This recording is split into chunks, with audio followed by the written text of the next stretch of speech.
Hello, everybody, and welcome to the second night reaction of Summerslam. We are live from East Providence, Rhode Island. I am Michael Fletcher alongside Anthony Florio and Michael Bullock. The whole crew is here, and we're just going to dive right on in. So the first fight of the evening was going to be Finn Balor going one-on-one with Sami Zayn. But the now newly rehired general manager of SmackDown decided, you know what, because of what happened last night, and, there was partially an agreement that was made between the parties that basically I am going to make some executive decisions. My first executive order was that this is no longer going to be a one-on-one, that it was going to be a triple threat, and Gunther got added into the match. Okay, so now we got a triple threat. Balor, Gunther, and Sami. But then Nick Aldis drops another bomb. And like, you know what? 3's good, but I think we can go one more. So we're going to add a 4th man into the match. Who's that going to be? Kevin fucking Owens. Kevin Owens is back from 18 months after he had neck surgery, where we were nervous that he probably was never going to wrestle again. He showed up. He not only wrestled, it's a fatal 4-way, and the winner of the bout in 8 minutes and 30 seconds, and now the number one contender for the undisputed WWE Championship and the next opponent for CM Punk down the line, Kevin Owens gets the shot at the gold. What? Are you kidding me? Okay. I was about to go on a major league rant about Gunther being in the match. But then when Owens came back, Nick, all is forgiven. You are forgiven. I love you. You are awesome. This is why I'm so glad Triple H ripped up that letter of resignation and immediately thrusted you back into the GM role, because you, oh my freaking God, SmackDown is gonna cook. It's cooking now. Holy freaking crap. Okay. If you're Sami Zayn, you are pissed off like all hell. You have a major gripe over what just happened. If you're Finn Balor, you're going to be pissed off over this, because this was supposed to be one-on-one. This was supposed to have been mano-a-mano for the opportunity at the title. And Wade Barrett may have made a point about that. If you're Sami Zayn, you're absolutely beside yourself, because, again, the politics comes in and you get screwed over. So I'm pretty sure Sami Zayn is going to be beating that dead horse till the cows come home about how he should have had a true one-on-one, that this was bull crap. He didn't, that he got screwed out of the moment. Balor can make the same argument here as well. Finn Balor can make the same argument that, wait, I was supposed to be on a one-on-one. I did not sign up for a triple threat, let alone a fatal 4-way. So what the hell? Kevin Owens coming back is the most remarkable story. Now, yes, it was leaked. Yes, there was rumors going around that Owens was in Minneapolis, Minnesota. I think, in honest to God, just my personal thoughts, I thought Kevin Owens was going to become the new general manager of SmackDown. I thought Nick Aldis was going to become an in-ring performer on a full-time basis. And I thought they were bringing Kevin Owens back to become the general manager. Obviously, that is way wrong in my book, because not only is Owens back, he's an in-ring competitor, and now he's the number one contender for the undisputed WWE title. He's going after CM Punk for the championship now. Whoa. Yeah. Commentary alone, me and Anthony did this. Yes, I did the emphatic what? And then when Owens came out, all I just said was, oh my freaking God. And that's all I needed it to say. Florio's jaw was on the floor. My jaw was on the floor. And I think neither one of us thought this was even possible that this was going to happen. But this was an unbelievable match. Now, it wasn't perfect, but this was easily 2.5 to 3.75. You can make an argument for 3. But this was exactly what it needed it to be. A hell of a jump off to SummerSlam Night 2. Nothing more to say. Anthony Florio, Kevin Owens is back. The number one contender for the undisputed WWE title. He wins it in 8 minutes and 30 seconds. Unbelievable. Well, I'll tell you, MF. Wow. Michael Bullock and I we had a SummerSlam chat tonight, and when Gunther came out, we were like, "That's it." Bullock even knew it because Bullock had the feeling. I'm like, could this be Kevin Owens? It's got to be Kevin Owens. And then when he said Fatal 4-Way, that's when we knew it was going to happen. And then when he showed up, we both lost our minds, as you would expect. And oh my. Kevin Owens made a triumphant surprise return to kick off SummerSlam, one of 2 superstars added at the last minute to the number one contenders match by SmackDown General Manager Nick Aldis. The prize fighter outlasted Gunther and the previously announced Finn Balor and Sami Zayn, dropping his longtime frenemy with the stunner to secure a shot at CM Punk and the undisputed WWE Championship. Fantastic match that earned justified "This is awesome" chants from the fans. It featured some hard-hitting, physical in-ring action in which all 4 men shined. The match not only brought the goods between the ropes, but it provided Night 2 of SummerSlam with a genuinely shocking moment at the top of the show.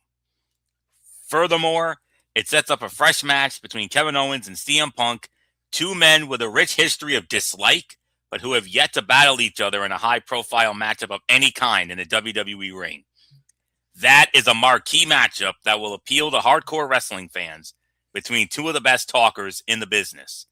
Excitement level should be otherworldly for that one. Sami Zayn really doesn't get enough credit for his status as one of WWE's workhorses. He has brought it all year long between the ropes and on the mic. He feels further away from the top prize in the company just weeks after holding it for the first time. But hopefully he can hang around the top of the card on Friday nights.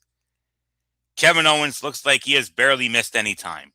He favored his head and neck every time he took a bump, and justifiably so, but from an in-ring performance perspective, he showed up and showed out in his first match in almost 18 months. Excellent match. I'm going to give this in excess of, I'm actually going to give it 3 stars. I mean, I don't know what else there is to say except Kevin Owens is back, business picks up, and now MF, you have yourself, beyond the shadow of a doubt, the best main event scene, not just in all of WWE, but in all of professional wrestling. CM Punk, Kevin Owens, Finn Balor, Sami Zayn, Cody Rhodes, and when he eventually comes back, Drew McIntyre and Gunther. Find me a better main event scene than that of SmackDown. I dare you. I double dog dare you. I don't see any. I mean, maybe the closest would be Raw, but there's no question. SmackDown, in my honest and humble opinion, has the best main event scene going today. MF, to to coin a phrase from our dear friend Jake Turner, that main event scene, and especially Kevin Owens and CM Punk whenever they have their title match, that's going to feed families. That is going to feed families and then some. Solid 3 stars for me. Excellent way to start the show. I don't know what else there is to say. Michael Bullock, coming off of our Summerslam chat here, night 2 anyways. What a way to start it off with the surprising return of Kevin Owens. And when he came out, tell MF how crazy and how much we lost our minds on that. Oh, we lost our damn minds on this one. I mean, and I thought the roof at the U.S. Bank Stadium was gonna come off when Kevin Owens came out, and you could just see the emotion coming out of KO, because it's been a 17-month journey, boys. Think about it. 17 months with a serious neck injury, where we were all thinking in our minds that this guy's in-ring career is over, because in the past, look what's happened with other superstars who had to have their in-ring careers end with neck injuries. First off, it was Edge, and then it was Paige. I mean, and when I heard Kevin Owens is having serious neck problems, and then he was going to go through surgery, I'm like thinking, oh gosh, please don't tell me that another superstar's career is going to come to an end because of neck issues. But as soon as I heard KO was in it, I'm like thinking he's going to win this. And that's exactly what happened. And just like that, he is now the new number 1 contender for the undisputed WWE title. And think about this also. You got 2 of the best talkers in Kevin Owens and CM Punk. Imagine what those are going to be like with the 2 of them back and forth. That's going to be that's money for you on your brand, Fletch. I mean, that's going to be money to have those 2. I mean, their in reaction is going to be good, but when you put these 2 on the mic, it is absolutely money. And yeah, Sami Zayn, I know on Friday night he's like, hey, this was supposed to be 1-on-1, and all of a sudden you make it a fatal. I didn't sign up for a fatal 4-way. But the thing is, Nick Aldis is the GM. What he says goes. And yeah, so I'm going to give it 3 stars as well. I mean, this was a good match here. I mean, especially when the crowd really got into it when KO came out, and I don't know if you guys saw on the post show, he said he drew inspiration from, and I know many people know this story by now, that he drew inspiration from Rebel. And as we all know the story by now, if many of you already know that she's battling ALS, and you've seen her speeches. I mean, sometimes it's tough to watch and that just goes to show you that this ALS is real, and so many people that battled this and unfortunately have passed away from it. And because of this, it's restarted the whole ALS ice bucket challenge, where you've got all superstars, not just in WWE, but in AEW as well. As a matter of fact, earlier today, as part of the WrestleCon, Mickey James did the ALS Ice Bucket Challenge. Yeah, I did see that video. Yeah, so props to Mickey for doing that. I know there's a lot of fans that have been doing it lately. And yeah, ALS it's no joke, man. It is no joke. Obviously, our thoughts and prayers are with Rebel. It's always been there. I was just going to say that, Fletch. I mean, on behalf of all of us here at Talking Wrestling TXN, we just want to send our thoughts, our prayers for Rebel. All I can say Yeah. is to you, girl, fight this. Fight this until Just the keep very fighting. end. Keep Yeah, just fighting. keep fighting. You got the entire Um, wrestling community right behind yeah. you. Not We only love not only you. do you have AEW, not only do we have AEW behind her, but we got WWE's behind her. And I know for TNA. a fact Ring of Honor, TNA. TNA actually did a brilliant tribute to Yeah, her major just the props other for night. them. Tom Fannigan and Ringwall were mentioning it. So I mean, yeah, it's a big deal. It's a big So deal. This we is love you, one of the Rebel. tight things. So We love you, Rebel, and we got your back 100%. And keep fighting. yep. We got your back all the way through this until you can't fight anymore. So So 3 stars for the match. I'm happy for KO, and all I can say is I cannot wait for this feud with Punk and Owens, especially their mic work. It's gonna be, as Booker T would say, good. Friday night is going to be very interesting. We will say that very to the very least. All right. So next up we had was it was a one-on-one match for the United States Heavyweight Championship. Kevin Owens versus Trick Williams. I should say Baron Corbin versus Trick Williams for the U.S. Heavyweight Championship. Winner of the bout in 9:05 and new United States Heavyweight Champion Baron Corbin. He wins the title. Anthony Florio, history has been made. Baron Corbin is the new United States champion. Before I address that, I just want to let you guys know this Friday night, SmackDown, it's going to be in the Philadelphia. Think about that. The Philadelphia. That's where you guys are heading. Well, Raw tomorrow will be in Des Moines, Iowa. That ought to be interesting. But anyways, just wanted to get that off my chest. And by the way, Michael Bullock, absolutely spot on what you just said there about Rebel to Nia Brooks, and with Kevin Owens, what he said about her on the post show there.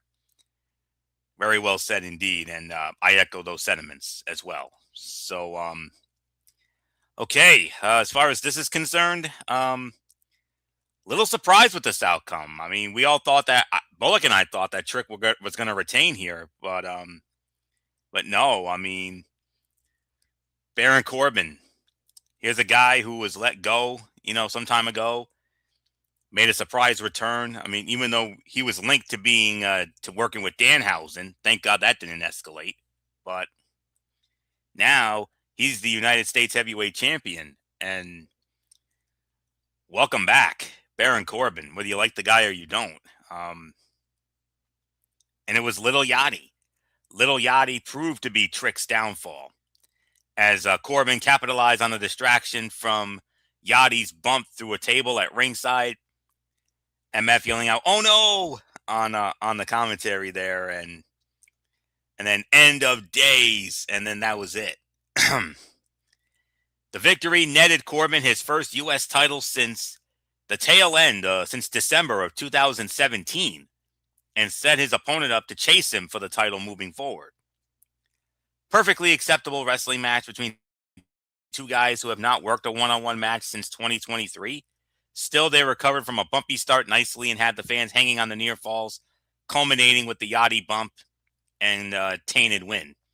While the outcome may surprise some, it will benefit the SmackDown mid-card, which is heavy on baby faces. Baron Corbin is a guy who probably never should have departed WWE, but needed to do so to experience life outside of the company.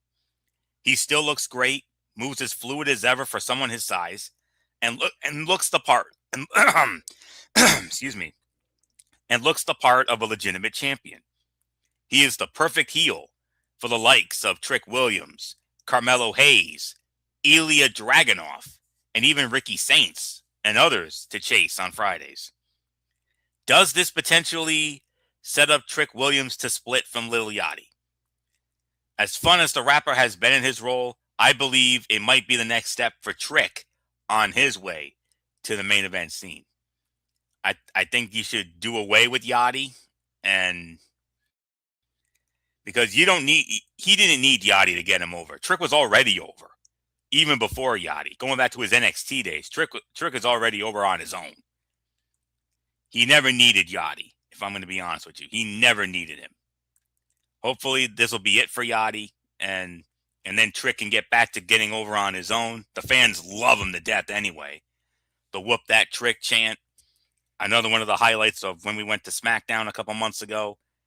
And but nonetheless, congrats to Baron Corbin. And in a way, I mean, I'm not upset about this. I mean, had he lost tonight, I'm sure people would have started questioning why bring the guy back. But with this win, we don't even have to think about that. He's got the U.S. title now. And now you've got Trick, and you got Mello, and you got Ricky Saints, and whenever he's ready to come back, Ilya Dragunov. You got a great main event scene already. Now, MF, it looks like the mid-card on SmackDown is starting to get better now. And Corbin as a dominant monster heel champion, that could work. That could work. So we'll see. Another 3-star bout. So not much more.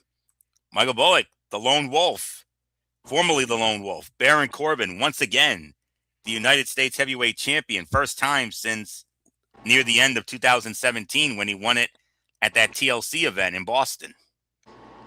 Yeah, I mean, I'll give this 3 stars as well. I mean, yeah, I mean, I don't got a problem with it either, and that's the thing. I mean, like you said, if Trick Williams had retained, then people would have come out and basically said, "All right, what's the point of bringing Baron Corbin back when you're gonna literally bury him again?" But now we don't have to worry about it, and hopefully this is the start of a better run for Baron Corbin. And I think the next thing for Trick Williams is the main event scene.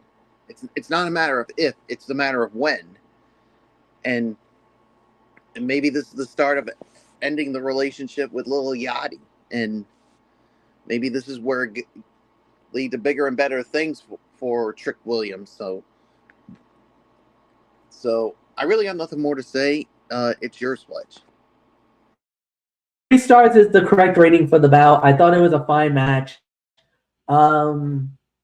Maybe this is the way that they write off Little Yachty by him going through the table tonight. Yes, in one sense. One other good thing about it, we get rid of that ugly ass U.S. Heavyweight Championship. We can go back to the proper United States Championship without the fur. Amen. So I'm sorry. That was a little bit of a. I got to see the belt for the first time because I didn't get to see it because I've been work commitments beyond my control, so I haven't really been able to keep up on SmackDown lately. But then I got to see the fur belt for the first time tonight. I'm like, oh, now I see why Florian and Bullock were hating on this belt so bad. And even my boy Jake Turner was like, yeah, it's, dude, no, it's bad. It's wicked bad. So, yeah, we all are happy. In one sense, it's great because Corbin's the champion. In another sense, I know some people was like, why would you stop the momentum of Trick Williams here? Because you just slammed the brakes on him.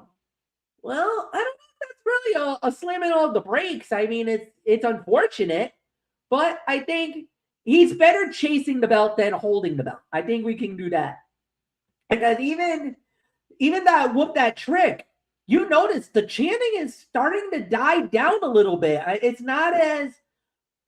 doesn't have that same oomph as it did. Maybe I might be wrong because this is a stadium, so maybe the audio may have been a little off, but it looks like it's not as pizzazz as it used to be. I think Trick is cooled a little bit, so maybe it is a good idea to take the belt off him a little bit.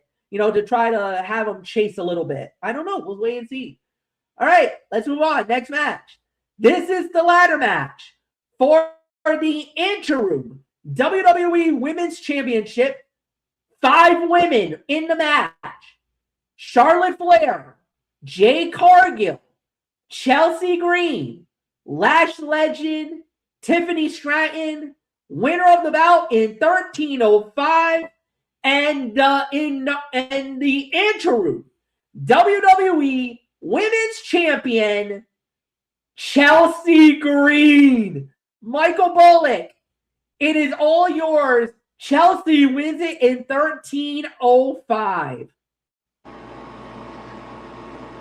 Yeah, this to me was it was a little bit of it was a surprise because I thought maybe Charlotte was going to win it, or I mean, obviously you weren't going to have Jade win it because she already had a run with the belt, and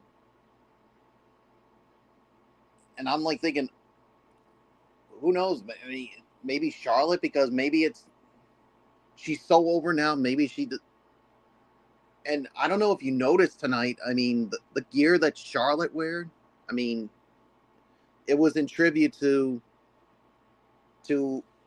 this kid that she befriended, the one who was battling some kind of brain cancer, Scarlett Guillen, who passed away weeks ago, and also pay tribute to her friend Alexa Bliss with what she did with her hair. So, and then of course getting back to the match. I mean, at first it looked like Chelsea Green was actually going to do it, and then all of a sudden the baddies came in and put a stop to it, and I'm like thinking, oh no, I mean, is Jay going to get another run with it? And then all of a sudden, I mean, everybody else took each other out, and I'm like thinking, is Chelsea really going to do this? And the crowd basically just went nuts. I'm going to give this in excess of about maybe 3.25 stars on this one. So Fletch, I mean, all I can say is, as I give it to you, this is without a doubt the biggest win for Chelsea Green. I mean, to be the interim women's champion. But it will be a bigger win because somewhere down the line, when Rhea Ripley is cleared, she's going to have to put that belt on the line against Rhea. So we'll see what happens. So nothing more for me to say. It's yours, Fletch. Well, actually, no, Michael Bullock, because basically when you become the interim champion, you automatically become the #1 contender for the championship. So as of now, the #1 contender for the WWE Women's Championship is Chelsea Green. She, as long as she has that belt, she will be the next in line. Not Charlotte Flair, not Jade Cargill, not anybody. Chelsea gets the shot.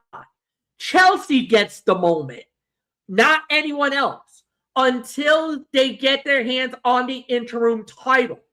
Once you become interim champion, then they get the shot at Rhea Ripley. So no, it's not that Rhea needs to go after the belt. No, when Rhea is fully healthy, whoever is possession of the interim championship becomes the #1 contender. Meaning, Rhea's got to put her title on the line against that champion. So that's the only difference of this thing. It's not that Rhea needs to go after the interim title. No. The interim champion gets to go after her championship. She becomes the forever, so because once Rhea comes back, there'll be no use for the interim title anymore. So when Rhea comes back and puts her belt on the line, as long as Chelsea Green is the interim champion, Chelsea gets the first shot, no questions asked. So that's the difference between an interim champion and the actual champion. Trust me, I've seen this so many times in MMA, and I've seen this so many times in boxing. So that's the history lesson for you there, Michael Bullock, just to let you know what's going on. As far as this goes, 3-star bout, amazing match. I cannot believe Chelsea won this. That's the shocker of the night. I think we all agreed. Charlotte, Jade, there was even some people talking maybe Lash Legend wins this all. And I would not have been mad if Lash won it all. But for Chelsea to get this, but for all that she's gone through in her career, I'm not mad. I'm ecstatic that Chelsea won this. So she now becomes a Triple Crown champion. She's now held all the women's titles that needed to be held in the company. She was the inaugural Women's United States champion. She is a WWE Women's Tag Champ, if I remember correctly. And now she is Women's Intercontinental, Women's US, and now she's the interim Women's Champion. So that is remarkable for Chelsea Green. And oh, by the way, she was also one half of the AAA Mixed Tag Champions with Ethan Page as well. So she's done a lot in her time. And trust me, as much as we couldn't believe it, and we all were like, you know what? Good for her.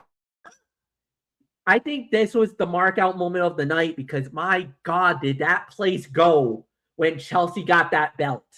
So I think fans would have been disappointed if it wasn't Chelsea Green, if it was Charlotte, if it was Jade, if it was Lash. I think people would have been like, all right, fine, yeah, yay, congratulations.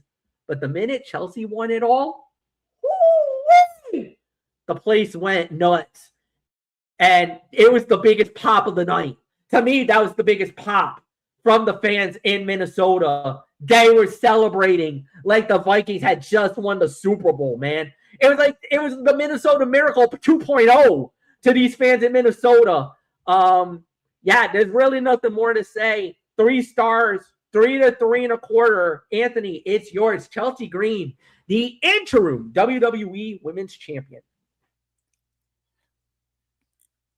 When did you consider this the magic words there, MF, or not really? I think history was made, unprecedented crowning. Yeah, I'll give you it. Because it was an unprecedented crowning. I mean, she won that thing fair and square. Yeah, she won it outright. Yep, there's no arguments with that.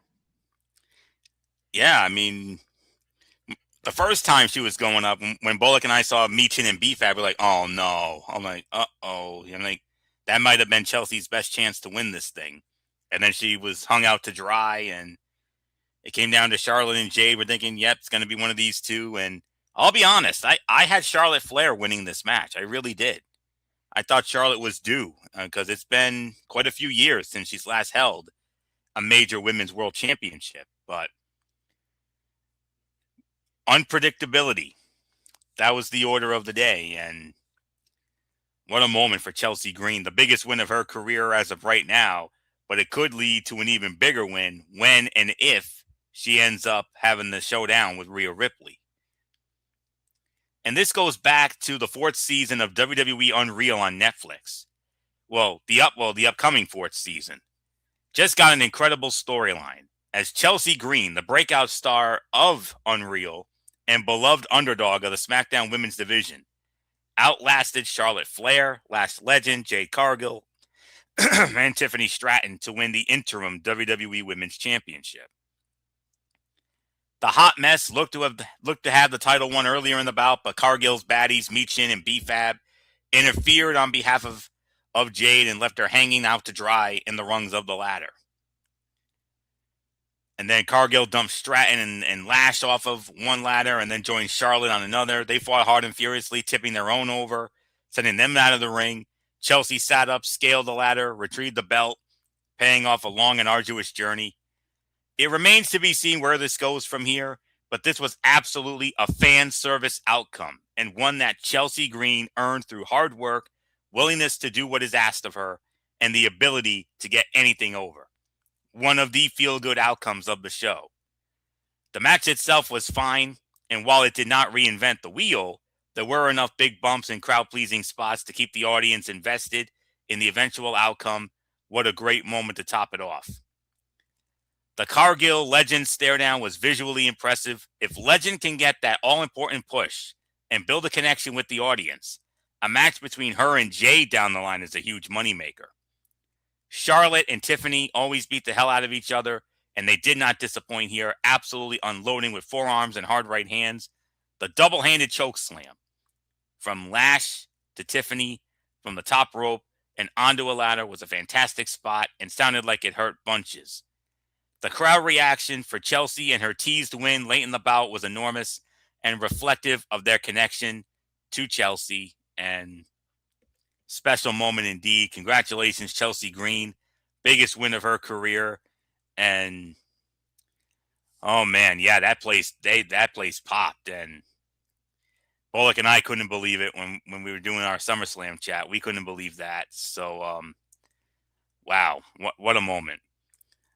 I'm actually going to give this 3.5 stars. I thought this was a very good match, and I mean, it may not have been, the car crash style spot fest like we saw that at that TLC match last year, that tag team championship one when Candice had that insane bump, and but they delivered what was asked of them, and a surprising outcome to top it all off. And that's another reason why I'm going a little more higher on this.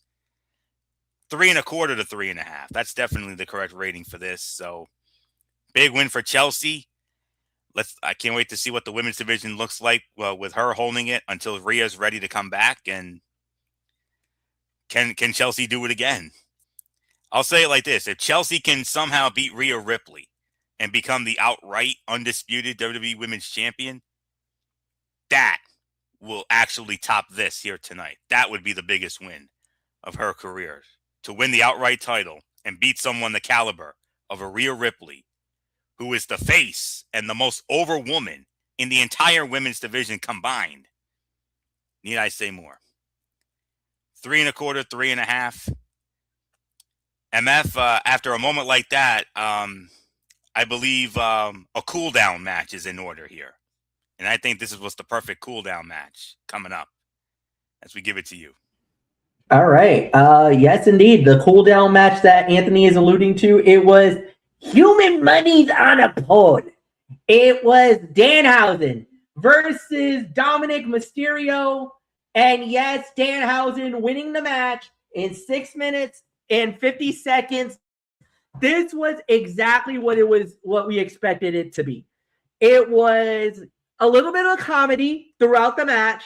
Started out, it started the first, I want to say 2-3 minutes of the match. We had actual wrestling. They were going for the little thing with the cash and the whole 9 yards, and they were going at it. They were fighting, and then you had JD McDonough come out, and that's when basically all of the shenanigans were going to start. Then we had then obviously the next thing we had was we had the Minihausen show up, including Toritohausen. El Toritohausen showed up, started going wild and crazy. Then Dom and JD were able to dismantle all the other little Hausens, and it looked like it was going to happen. And then Joe Hendry show up because Danhausen called his name. And when that happened, he called his name. He showed up, come with a guitar, and oh my God, JD got murdered with the guitar. Like absolutely murked with that one. Destroyed, to say the very least. Did lead to the end where they were fighting for the cash. Next thing you know, Danhausen got hung up on the ropes, and he throws the curse, a blast of pyro, bye-bye Dom, he goes down, and that led to Danhausen to get enough to get to that corner, and it was able to unlatch the little thing that was on holding the 100 grand. It was a bag of money. He got it. The human monies goes to Danhausen in 6 minutes and 50 seconds. Two-star bout. It was exactly what you expected a Danhausen match to be. That was exactly what you thought it was going to be. It was a cool down match. There was some comedy shenanigans along the way, but it didn't take over the whole scope. It was a fine match, very good, very good battle. This is probably going to be the end of it. I hope. Now we just move on and we'll see where it goes from here. But credit to all the guys for making this an entertaining match. The fans were into it, which is always a good thing. I was into it, always a good thing. Jake Turner and his crew were into it. We all kind of were like, yeah, this is pretty good, not bad. Well done. Trust me, us in the Discord chat, we're some harsh critics, and even we were thoroughly impressed with the story. So yeah, this was really good. Nothing more to say, Anthony. Anthony, it is yours. I'll give it. I'll be generous. I'll give it 2.5. As a fan, when you hear Danhausen and Dirty Dom are wrestling in a human monies on a pole match, you have certain expectations of what that will look like. This met those expectations and exceeded them. It was harmless fun. The crowd loved it, and one of the most popular and recognizable wrestlers in the world won it.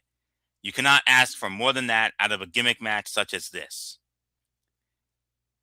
And Danhausen paying respect to my man, Bret the Hitman Hart. Bret Hart is your favorite wrestler's favorite wrestler, as evidenced by the Hitman-inspired tights Danhausen sported here. JD McDonough, I can't say it enough, can make anything look great, as he did here on a few occasions. He is the most underrated and underappreciated wrestler on the WWE roster, and it's not even close. So I'm just going to leave it as that. Worst fight of the night, obviously. 2.5 stars, perfect cool down before the two big moments that we're about to get into. So we'll keep it short and sweet. Michael Bullock, your thoughts? 2.5 stars. Danhausen winning this human monies on a pole match. Yeah, 2.5. I'll give it. I mean, I hope this is the end of this feud, but we'll see. But I really think so. I mean, hopefully they can have Dom do bigger and better things than this. So yeah, there's really nothing more to say. Let's move on, Fletch. Next up is for the Intercontinental Championship, the champion Penta, the challenger, Minnesota's own Chad Gable, winner of the bout, 11 minutes and 10 seconds, and new Intercontinental Heavyweight Champion, Chad Gable, Anthony Florio. He hooked him with the ankle lock, and then he grapevined him, putting all the weight on the knee. Tap out, does Penta. We have a new champion. History made. Unprecedented crowning. And for the first time in his career, Chad Gable has won a singles championship in WWE. And it's about damn time. About damn time, man. I'm going to say it right here and right now. This was my moment of the night right here. I mean, out of all the matches on this side of the card tonight, this was the one I had the most vested interest in. Ask Michael Bullock. He'll tell you that firsthand. And because you guys know, and all of you out there know, you all know how much the Intercontinental Heavyweight Championship belt means to me. And what we saw tonight demonstrated why I love that title so damn much. Loved it so much that I went out and I bought me a replica of the old school Intercontinental Heavyweight Championship belt, because that's how much it means to me. And oh my God, I don't know what else there is to say. I mean, was it the greatest match ever? No. Unfortunately, it was not. The only criticism, I have one small criticism of this match. It got pressed for time. I was hoping for somewhere in excess of maybe 15 to 20 minutes, somewhere in that neighborhood. That's the only criticism I have. But in the 11 or so minutes it got, it was definitely in that 3.25 to 3.5 star range. I'm going to give it 3.5, honestly. The Chad Gable redemption story reached its conclusion tonight in his hometown of Minneapolis when he overcame a bloodied forehead and a damaged left shoulder to defeat Penta and capture the Intercontinental Heavyweight Championship. The first singles title of Chad Gable's career. It represented years of hard work and dedication to his craft.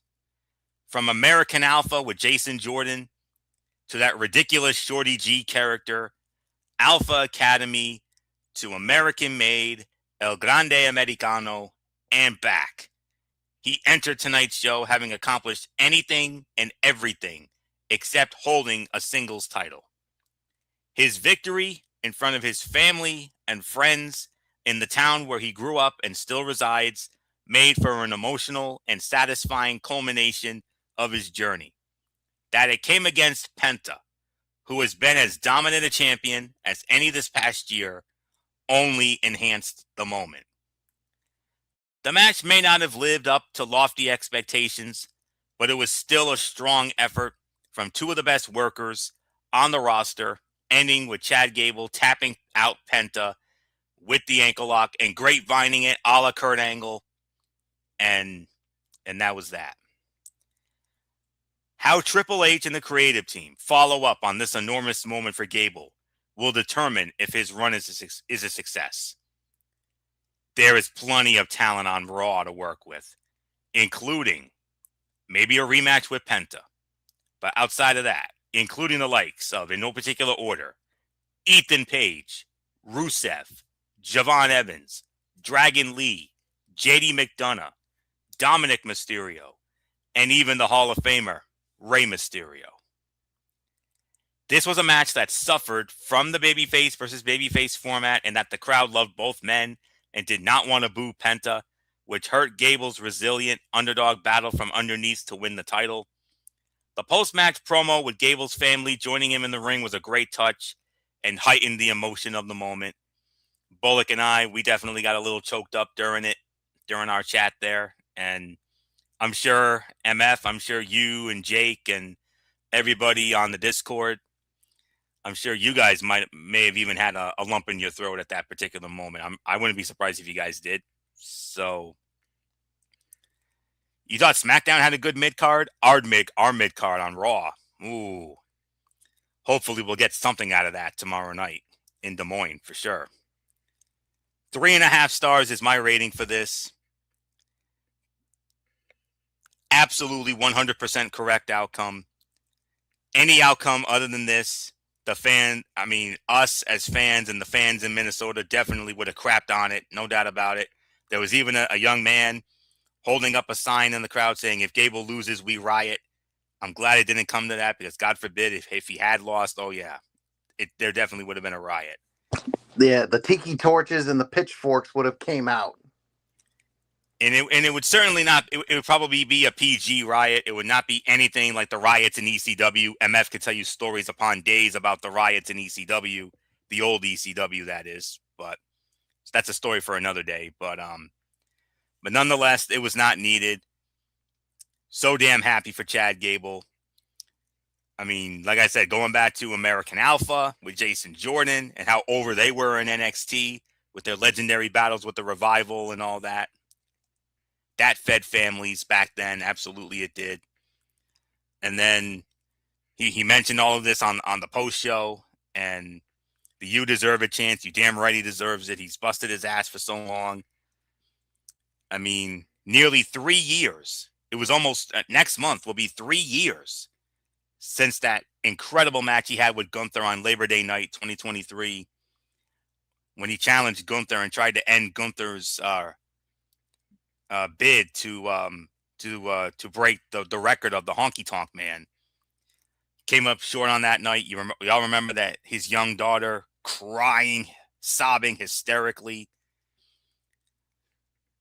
Yeah, the only crying that there was tonight were tears of joy and not of sorrow and disappointment. But special moment. I mean, whenever you have the family in there to celebrate with you, I mean, it don't get much better than that, man. Well, in the immortal words of our boys, Danger Boy Alfredo and Wolverine MF, what we saw tonight, it doesn't get any better than this. Woo! Not much more to say. Michael Bullock, as MF mentioned, history made, beyond unprecedented crowning, and a very deserving a new intercontinental heavyweight champion in Chad Gable. Not saying that Penta was not deserving. He was damn sure just as deserving, but honestly, with all due respect, this man who has busted his ass for the last decade or so deserved it just a bit more. Oh yeah, no doubt about it. I mean, no disrespect to Penta. I mean, he's been a great intercontinental champion, but the thing was, I mean, it was time for a new intercontinental champion, and no one deserved it more than Chad Gable with everything that he's gone through. I mean, Florio basically mentioned it. I mean, the redemption tour complete after everything they went through with the original El Grande Americano, and trying to make amends with all the luchadors, and yeah, and basically, and now it all culminated right here with him finally getting his first ever singles title in WWE, and doing it by winning the Intercontinental title and doing it at SummerSlam in his home state. And I loved it when he brought his family in, and you could just see the emotion, how much this really meant to him. I mean, this was the right outcome, the only outcome, because like that fan holding the sign says, I think there would have been a riot if it had happened. And the only thing and I told Florio this, Fletch, you're hearing this for the first time. The only way I think this moment would have not happened is if All Ego Ethan Page got involved, if Rusev had gotten involved, and here's another thing that I told Florio about that could have happened, that could have prevented Chad Gable from maybe have Maxine Dupree cost him the Intercontinental Championship, because remember, she has held a grudge against Chad Gable because of all the not so good things that he did with Alpha Academy. And I thought that maybe this would have been, and remember, she's already got enough go away heat, and this would have been the perfect way to have even more go away heat if you wanted to do that. But I'm glad that didn't happen. I'm glad we got the moment that we all wanted. Now, how long is he going to have it? I hope it's a good run.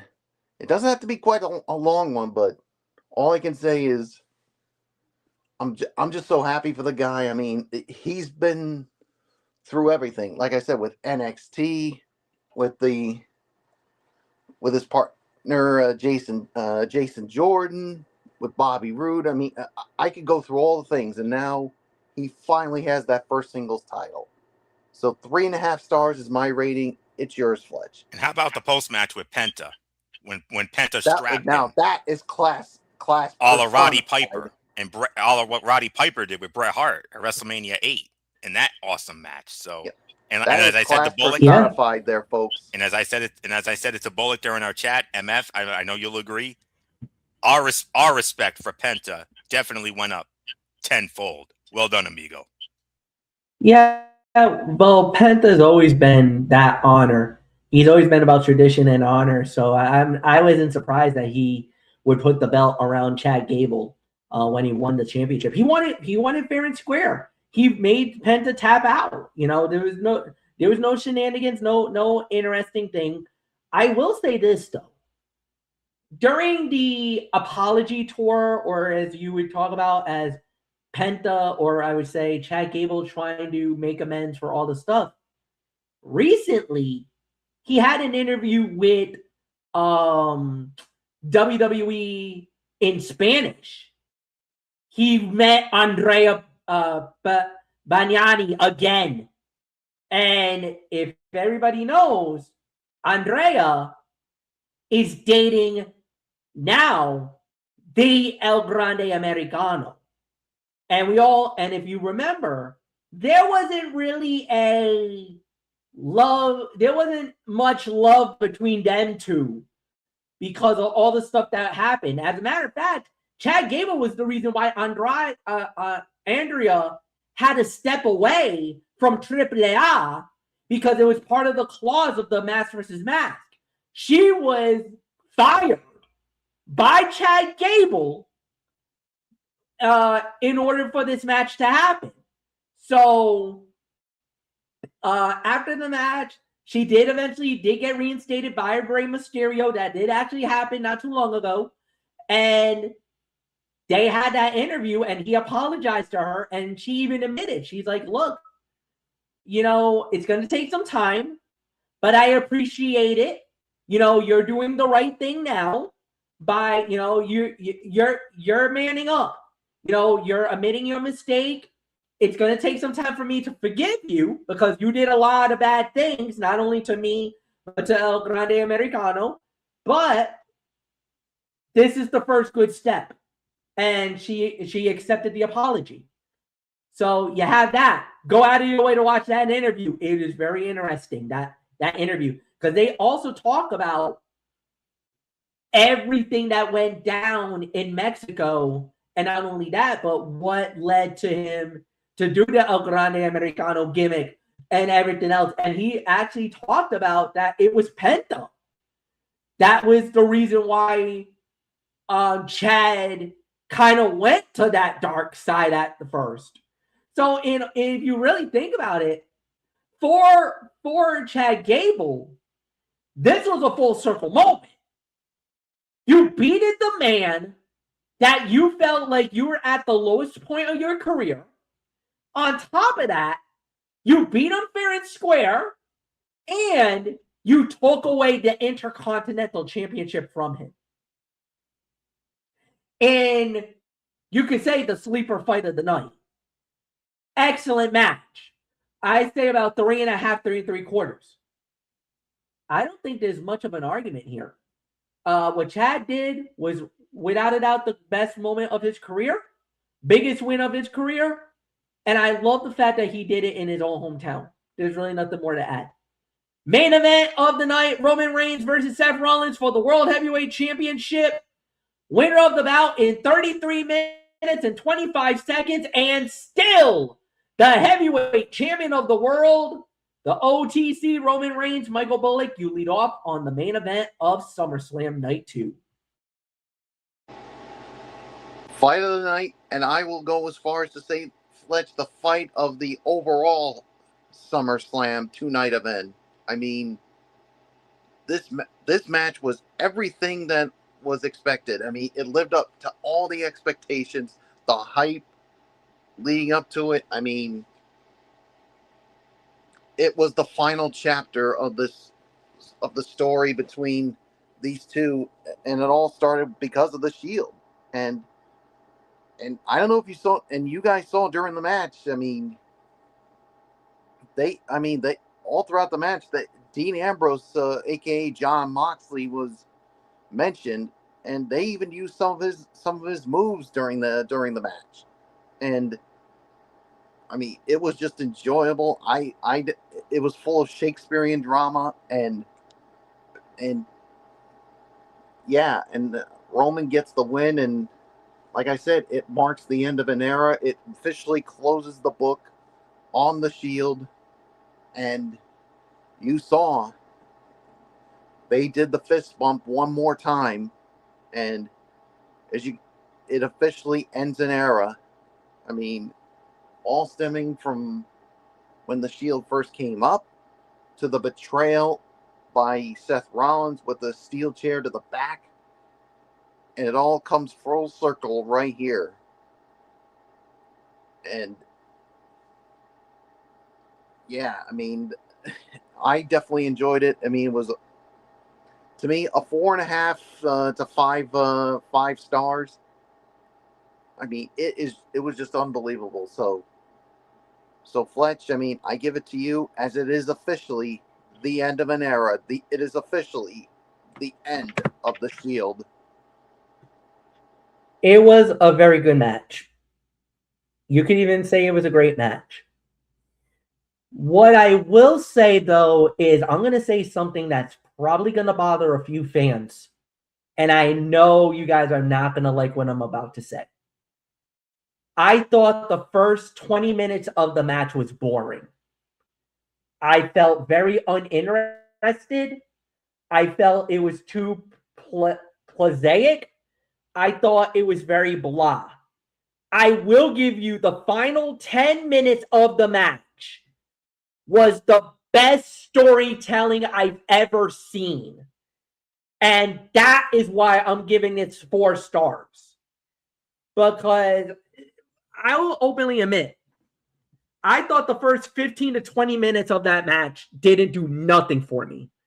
And I thought it was very formulaic, and it was something I would normally see on Monday Night Raw.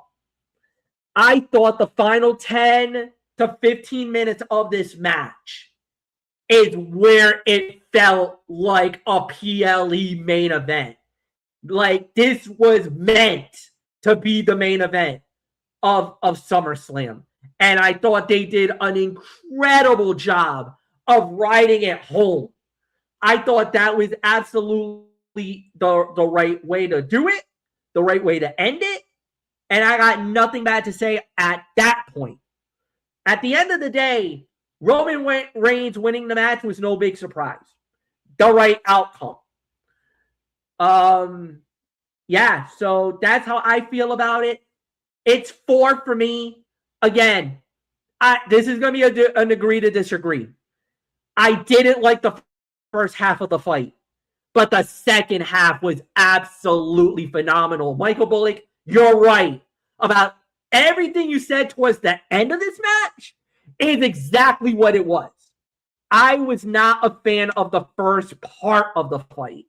That's where I think we differ. Anthony, it is all yours. With all due respect, MF, I got to go with Bullock on this one, but I'm going to give it 4.5 stars for the effort. Roman Reigns exorcised the demon that is the Shield and Seth Rollins tonight, defeating the Visionary in a match that will rank among the year's best come December. The Tribal Chief resisted his opponent's mind games, and there was no bloodline interference. Instead, Roman overcame the greatest threat to his current run as champion cleanly in the center of the ring, defeating him with 3 consecutive spears. It was the culmination of a match that relied heavily on the exchange of finishers, odes to their former Shield mate Dean Ambrose, alias Jon Moxley, and several perfectly executed false finishes and dramatic near falls. The fans hung on everything both men did, ate up all the references, and delivered the heat befitting a match of this magnitude.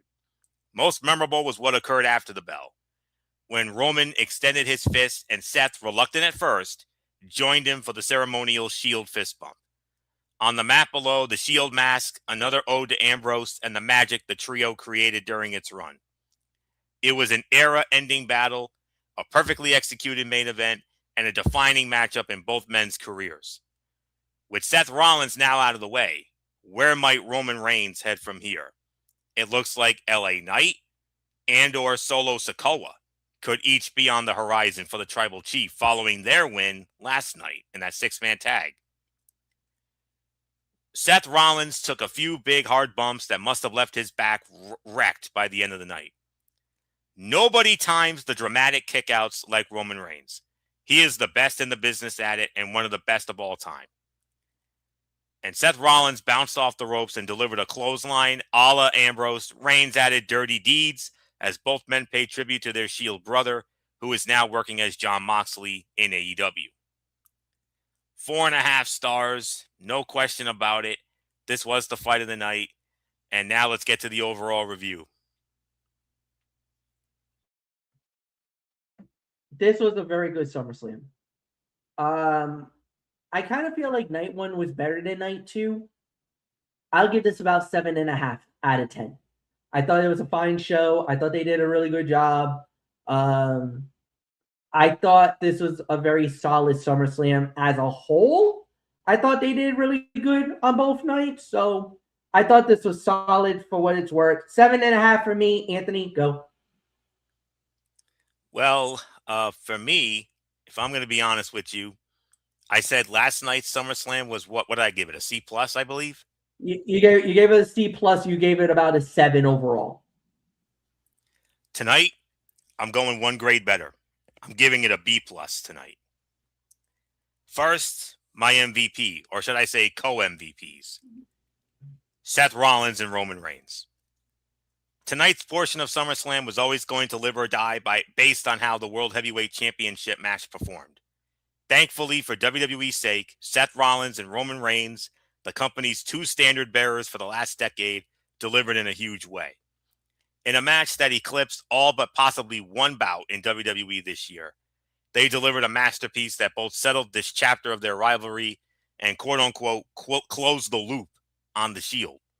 The weight of the show rested on their shoulders, and they reminded even their staunchiest critics why WWE trusts them to be in that spot. With great power comes great responsibility, and Roman Reigns and Seth Rollins more than delivered in this summertime blockbuster. Night 2 greatly eclipsed its predecessor, delivering extraordinary surprises such as Kevin Owens' return and Chelsea Green's well-deserved championship victory, an emotional victory for Chad Gable, fun nonsense involving Danhausen, and one of the best matches of the year. It had something for everyone, and more importantly, left fans excited and satisfied at a time when WWE most needed it. I'm going to give this in excess of 8 to 8.25 out of 10. This was, with all due respect, MF, you said night 1 was better. I disagree. Night 2 was better than night 1. So there is no doubt about that. 8, 8.25. Nothing more to say. Bullock, take us home when it comes to this, and then MF will hit us up with the latest goings on in the big 3. Yeah, 8.25 for me. And I'm with Florio. I think night 2 was better than night 1. So yeah, there's really nothing more for me to say. Fletch, let's get to the latest big 3. As many of you guys know, this past weekend or this past Thursday, there was 2 games that was hosted, and then obviously there was 2 games held here today.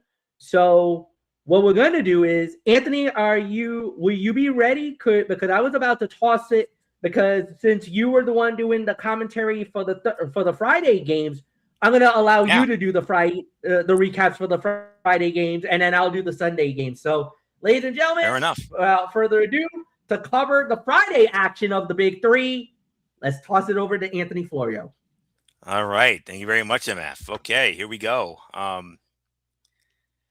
This past Friday at the Amerant Bank Arena in Sunrise, Florida, the home of the 2-time Stanley Cup champion Florida Panthers, we saw 2 games. And in the first game, it was the Dallas Power squaring off against the Detroit Amps. And it was the Dallas Power winning the game in dominant fashion, 50-32. And Dallas was led by their MVP, Elijah Stewart, who had 14 points. Greg Monroe chipped in 13. And Glenn Rice Jr., the son of the legendary Glenn Rice, 11 for him. And just an absolute dominant effort by Dallas. Nazir Kaur led Detroit with 18.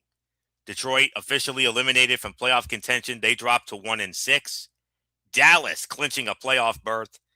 They won the game with this win. Dallas improves to 6-1 on the season. The big game. This was the game of the week going into this week's action. The reigning, defending, undisputed Big 3 champions, the Miami 305 at home, going up against the upstart Boston Ball Hogs. And it was the Boston Ball Hogs with the upset, defeating Miami 50-47. And for the first time in franchise history, the Boston Ball Hogs are going to the playoffs. Yes, they are in. Boston improves to 5-2. Miami dropping to 3-4. For Miami, it was the dynamic duo, Michael Beasley and Lance Stevenson. Lance Stevenson, 22 points for him. Beasley chips in with 21. They pretty much did all the scoring for Miami. For Boston, it was their MVP candidate, Jeremy Pargo, 21 points with 9 assists. And then Deshaun Stevens chipping in 12 and Ray Nixon chipping in 11. Boston is in the playoffs, and that is monumental. And congratulations to Gary Payton and the Boston Ball Hogs. I'll tell you, MF, our dear friend Brian Keenan, he is over the moon about this. I mean, he is a huge Boston Ball Hogs fan. That is his team. And when he got word of that, when we because I'm in constant contact with those guys, and when I told Brian that Boston made the playoffs, he was like a little kid on Christmas morning. He was so happy. So I mean, that is awesome for them. So Dallas is in, Boston is in. We got two more spots left to go. Another one was clinched today. So MF, I gotta tell you, as I give it to you, this weekend was an MF weekend. Your two favorite cities, Miami, well, Sunrise, but it's a suburb of Miami. And today, the ATL. You got Atlanta. We were in Atlanta. Farm Arena. Yep. All yours. Home of the Atlanta Hawks. Yep, home of the Atlanta Hawks. And like Anthony said, there was 2 games on tap. We started out with the LA Riot versus the Houston Hurricanes, and it was LA winning it by the final score of 51-48. This was the game of the day. LA led by Brandon McCoy. He had 19 points in the win. Of course, you had Dwight Howard had a double-double, 18 points and 11 rebounds. Jordan Crawford had 12 points in the win. For the Hurricanes, it was Vance Jackson. He had 14 points. Jonathan Simmons had 14 points. And Isaiah Austin had 11 points. The Houston Hurricanes at 2-5. LA at 3-4. I believe Houston is on the outside looking in now. They're not officially eliminated, but they're going to need a lot of help in order for them to get into the playoffs. It's literally down between Miami and LA for who can get into the playoffs. But if one of these 2 teams trips up next week, then the DMV, Trilogy, and Houston, they could make things very interesting. But like you said, Boston went through. And speaking of DMV Trilogy, they went up against the Chicago Triplets, and Chicago wins by the final score of 51-41. Chicago in the playoffs. They are in. They're at 6-1. They currently hold the number 2 spot in the playoff. They are tied with the Dallas Power at the top spot. And then, of course, the other game is going to be the big one and then obviously the next one, the Boston Ball Hogs, they will be playing, they also clinched the playoff spot. So that will be very interesting to watch, to say the very least. Chicago dominating in the game. It was a close after the first quarter. It was only 25-24, but a 26-17 run in the second half put the game away. And it was a 3-headed monster of Marzell Harrell, Brandon Moss, and Leandro Barbosa. They dominated this game. Harrell had 19 points, Moss had 15 points, and Barbosa had 11 points in the win for the Triplets. And then Earl Clark for the DMV Trilogy, he had 21 points in the game in the losing effort. Now it gets very, very, very interesting because, like, Anthony will set the table for you, because next week we got 2 more games, 2 early games that's going to be done on Thursday. Those games will be held. Those first 2 games will be held in Houston, and then I will preview The Sunday portion of it, next Friday on Cerebral Smack Talk.